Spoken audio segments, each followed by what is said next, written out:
नमस्कार मित्रों, जय भगवान परशुराम। आज हम श्री माली ब्राह्मण समाज के जो भारद्वाज गोत्र है उसकी बात करेंगे। हमने इसमें भारद्वाज ऋषि के बारे में आपको पहले बताया था जो पार्ट 1 में। अब ये पार्ट 2 में हम आपको यहाँ पर गोत्र पर ही चर्चा करेंगे। आपको स्पष्ट दिखाई दे रहा है कि हम श्री माली ब्राह्मण समाज से संबंधित गोत्रों की चर्चा करेंगे। तो यहाँ पर यदि गोत्र में देखें तो सबसे पहले क्या आता है कि जिसके नाम से गोत्र प्रारंभ हुआ वो प्रवर। ठीक, अब यहाँ प्रवर में अगर देखें तो यहाँ सबसे पहले हैं अंगिरस, फिर उसके बाद बृहस्पति ऋषि संबंधित है बारहस्पत्य, उसके बाद भारद्वाज ऋषि। अब यहाँ पर जो नाम है आपको इन्हीं को ही बारहस्पत्य से बृहस्पति ऋषि या गुरु कहते हैं। तो ये अंगिरस ऋषि जो ब्रह्मा जी के मानस पुत्र थे, उनके पुत्र हुए बृहस्पति जी, बारहस्पत्य, और उनके जो पुत्र हुए वो यहाँ पर भारद्वाज ऋषि। तो ये अंतिम नाम जो है, इस नाम के अकॉर्डिंग ये नाम चल रहा है। ठीक है ना।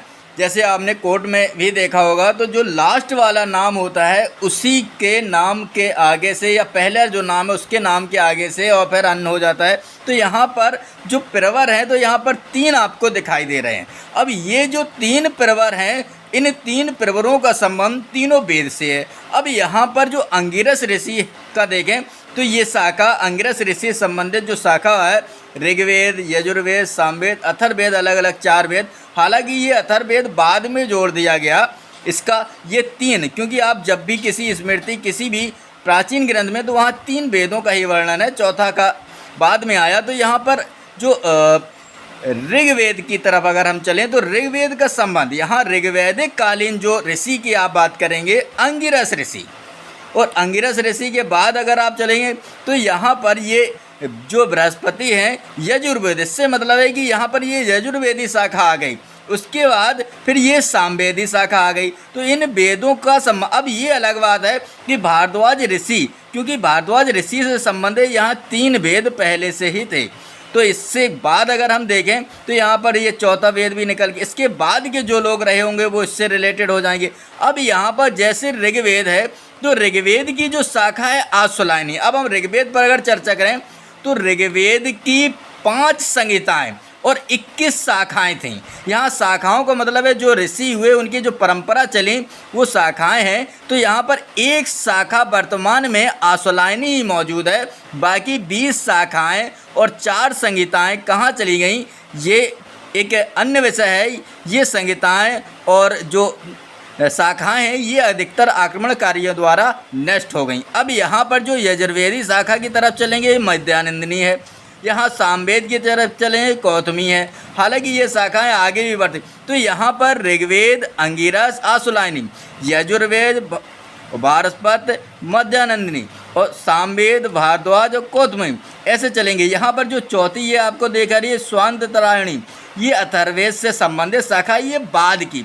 क्योंकि अगर आप देखें तो यहाँ पर एक आख्यान पर हम चर्चा करेंगे कि जब भीम भगवान हनुमान से मिले थे तो उन्होंने कहा कि हमें कुछ ज्ञान दीजिए। तो भगवान हनुमान ने कहा कि आज वर्तमान में एक वेद, एक परिवार, एक मुखिया है, लेकिन जब कलयुग आएगा तो इस वेद के 4 भाग हो जाएंगे और जो डिवाइडेशन हो आप देखेंगे। यहाँ ऋग्वेद जो है, ऋग्वेद में जो बातें बताई गई हैं, ऋचाएँ, उनका हम कैसे उपयोग करें, ठीक है ना, कैसे करें। तो ये यजुर्वेद जो है ये अनुष्ठान से संबंधित है। अब इस अनुष्ठान में जो ध्वनि है सामवेद, वो कैसे हम बोलें उस मंत्र को, उससे संबंधित हैं ये। ठीक, तो ये तीनों आप देखेंगे तो तीनों इसमें जो ऋग्वेद से संबंधित। यहाँ पर अगर प्राचीन मत की बात करें तो जो पंडित से जो अनुष्ठान कराने वाले पुरोहित हैं उसके ऊपर भी एक होता था जिसे आप पंडा कहते थे, और जो क्योंकि वो मुख्य होता था जिसमें होता उर्वरदीव वगैरह का भी वर्णन है, तो वो उसी से बाद में वो पंडित से पंडा बन गए और फिर पंडित बन गए, इस तरह से चलता रहा। खैर, अब यहाँ पर जो ये शाखाएँ हैं, इन्हीं शाखाओं में अगर हम और आगे चलें, ठीक है ना, तो ये आपको दिखाई दे रही है, ठीक है ना। ये सूत्र की तरफ चलें तो इनके सूत्र क्या है। अब यहाँ लाटायन लाट धन अयन, अयन का मतलब सिलसिला होता है या चलना होता है, जैसे रामायण राम धन अयन, तो राम के बारे में ही बात। तो यहाँ लाटायन से संबंधित ये आशुलायनी शाखा, ये मध्यान्ह कात्यायन से संबंधित सूत्र है। यहाँ कौतुमी आपस्तंभ से संबंधित है और अर्वटक स्वांतरायणी संबंधित। तो यहाँ पर ऋग्वेद के अकॉर्डिंग ऐसे शाखाएं चली, यजुर्वेद से शाखाएं चली और इसी से ब्राह्मण शाखाएं बढ़ती चली गईं। और यहाँ पर अब हम आगे चलेंगे तो यहाँ पर वेद हो गया, शाखाएं हो गई, सूत्र हो गई, एक सही रिलेटेड होकर आपको समझ में आ गया होगा। अब हम बात करेंगे शर्म की। यहाँ शर्म जो शब्द है, शर्म से आप देखेंगे तो प्राचीन जो ब्राह्मण होते थे वो शर्मा लगाते थे, ठीक है, क्षत्रिय बर्मा लगाते थे और जो वैश्य थे वो गुप्ता लगाते थे। गुप्त तीन का ही वर्ण, क्योंकि तीन वेद तीन ही वर्ण थे, बाद में एक जो चौथा बाहर निकल के आया। खैर, अब हम यहाँ जो शर्म, यहाँ स्यो, तो ये जो शाखा है शैव से संबंधित यहाँ पर। और दूसरी चीज़ ये है कि यहाँ पर जो कुल देवी, अब हम बात करेंगे कुल देवी के, तो यहाँ पर जो कुल देवी है, भारद्वाज ऋषि का जो आश्रम है वो इलाहाबाद के पास था।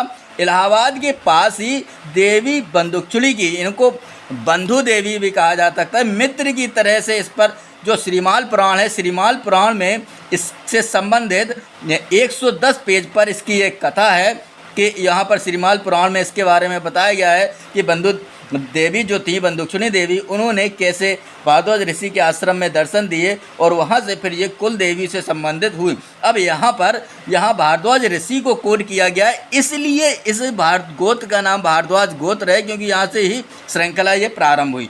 अब यहाँ विनायक की अगर हम बात करें, गणेश की बात करें, आपको मालूम होना चाहिए कि 8 गणेश होते हैं, 8 ही भैरव होते हैं। कोई भी देवी होगी, देवी का संबंध जो होता है वो देवी का एक शिव होगा, फिर उनका एक भैरव होंगे, फिर उनके एक विनायक होंगे, ये उनका एक क्रम होता है।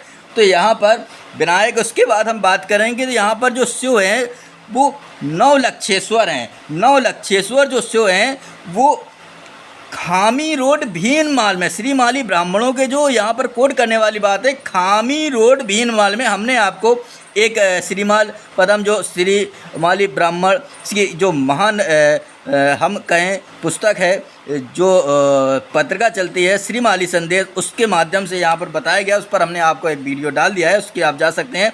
अब यहाँ पर भैरव की बात करें तो भैरव ईशान है और यक्ष जो है रामेश्वर।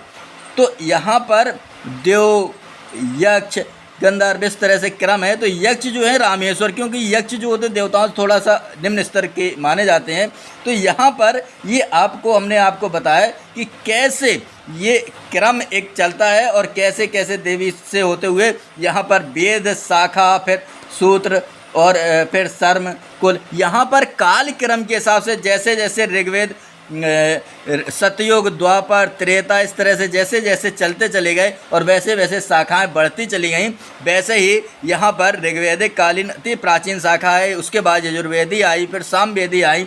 तो जो सामवेद से संबंधित कार्य करने लगे, गायन से संबंधित, जो अनुष्ठान से संबंधित, यहाँ ऋग्वेद से संबंधित, सद्गुण से संबंधित जो संपूर्ण अनुष्ठान से संबंधित रहे।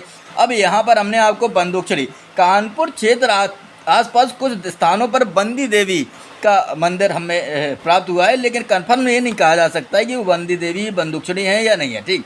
खैर, इसका जो संबंध है वो कानपुर से जो इलाहाबाद क्षेत्र है, उस इलाहाबाद क्षेत्र से भारद्वाज ऋषि का आश्रम था, वहीं पर भगवान राम उनके आश्रम में वहाँ पर वो मिले हुए थे। और वहीं पर अगर आप ध्यान दें तो जो भारद्वाज ऋषि थे उन्होंने वहीं पर ही जो विमान होता है, विमान शास्त्र की रचना भी की। तो ये हमने आपको बताया। अब हम आगे बात करेंगे आवंटकों की। यहाँ आवंटक का मतलब है कि ये श्रीमाली ब्राह्मणों में जो शाखाएं हैं, कौन कौन से गांवों से संबंधित जो श्रीमाली ब्राह्मण रहे वो आवंटक से संबंधित हैं। तो इस पर हम चर्चा करते हैं, ठीक। अब यहाँ पर आपको दिखाई दे रहा है तो आवंटकों में यहाँ ओझा, ये ओझा सरनेम है। कार्य के अकॉर्डिंग यहाँ पर व्यवस्थाएं दी गई हैं। ओझा, व्यास, जोशी, यहाँ जो जोशी का कार्य करते रहे वो जोशी, ठीक है। व्यास जो किसी आजकल जो पाठ वगैरह करते हैं वो व्यास। ओझा जो दोनों से रिलेटेड होकर कार्य कर रहे हैं या कोई भी लोगों की समस्याओं को दूर कर रहे हैं ओझा, इस तरह से ये क्रम चले हैं। तो यहाँ पर ओझा, भोपाल और नौलखा, ये जो साक्ष्य है ये वर्तमान में, हालांकि श्रीमाली ब्राह्मणों में कई बार भीनमाल को लूटा गया और वहाँ से काफ़ी श्रीमाली ब्राह्मण जो थे वो गुजरात की तरफ अपनी देवी को लेकर चले गए। कुछ लोग पूर्व की तरफ उत्तर प्रदेश वगैरह में महाभारत कालीन आए, वहीं से उन्होंने जो एक शब्द था पंड्या, जो पंड्या श्रीमाली ब्राह्मणों का शब्द था, जब वो लोग महाभारत कालीन आए और विंध्याचल वगैरह और मंदिरों में रहे होंगे उत्तर प्रदेश के, वहाँ से पंड्या से अपभ्रंश के कारण वो शब्द बन गया पंडा। आप उड़ीसा तक जाइए तो पंडा वो शब्द बन गया पंडा। वास्तव में पंड्या था क्योंकि इसमें पंड का मतलब है महाविद्वान, और विद्वान जो है उसमें चतुर्थी विभक्ति लगी हुई है, तो ये पंड्या शब्द था वो पंडा बने। अब हम बात करते हैं व्यास की। व्यास भोपाल और नौलखा दोनों से संबंधित है। इसका मतलब है ओझा और व्यास दोनों यहाँ से संबंधित है। जोशी भी भोपाल, यहाँ पर जोशी भी भोपाल संबंधित है। अब यहाँ पर तिवारी, तिवारी जो शब्द है वो बाद में तिवारी बन गया, ठीक है। और जो तिवारी, ये तीनों से रिलेटेड जो क्रियाकलाप से संबंधित यहाँ पर, और ये देखें ये तीन है, भोपाल, अनामड़ा और भोया, ये तीन स्थानों से यहाँ तिवारियों का संबंध है। अब यहाँ दबे की देखें तो मुझे लगता है कि जहाँ तक मेरा हो सकता है कि ये त्रुटि भी हो या अतिशयोक्ति, दबे जो कम्युनिटी है मैं समझता हूँ ये बड़ी विद्वान कम्युनिटी है और बड़े बड़े पदों पर आपको ये कम्युनिटी मिलेगी। श्रीमाली ब्राह्मणों में ये अच्छी विद्वान कम्युनिटी मानी जाते हैं और मेरा ऐसा मत है, मेरा अनुभव है। खैर, यहाँ दबे जो हैं वो निर्णायका, फाड़िया और नरेचा से संबंधित हैं, और एक स्थान और है बोरापेटा।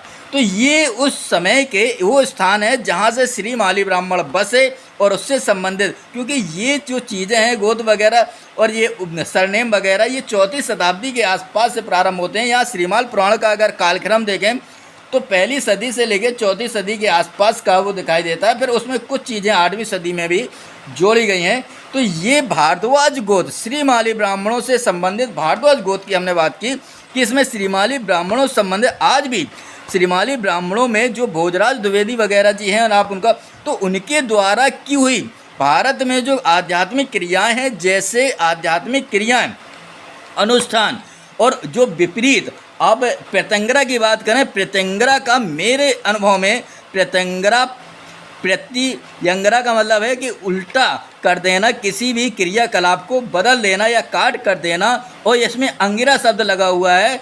तो प्रति का मतलब है बाद, तो यहाँ पर अंगिरा शब्द लगा हुआ है। तो उस अंगिरा शब्द से मतलब है कि अंगिरा ऋषि ने उसकी प्रत्यंगरा को बनाया था। तो उस पर अगर देखें तो भोजराज द्विवेदी जी के कार्यालय वगैरह में ये महामंदिर जोधपुर में है। अब उनसे अच्छा मुझे लगता है कि उस पर लोग क्रिया नहीं कर पाते हैं। तो प्राचीन काल से श्रीमाली ब्राह्मण इस पर कार्य करता रहा है और हमारे लिए तो वो मैं उनको विशेष मानता हूँ, चाहे नारायण दास श्रीमाली जी हों।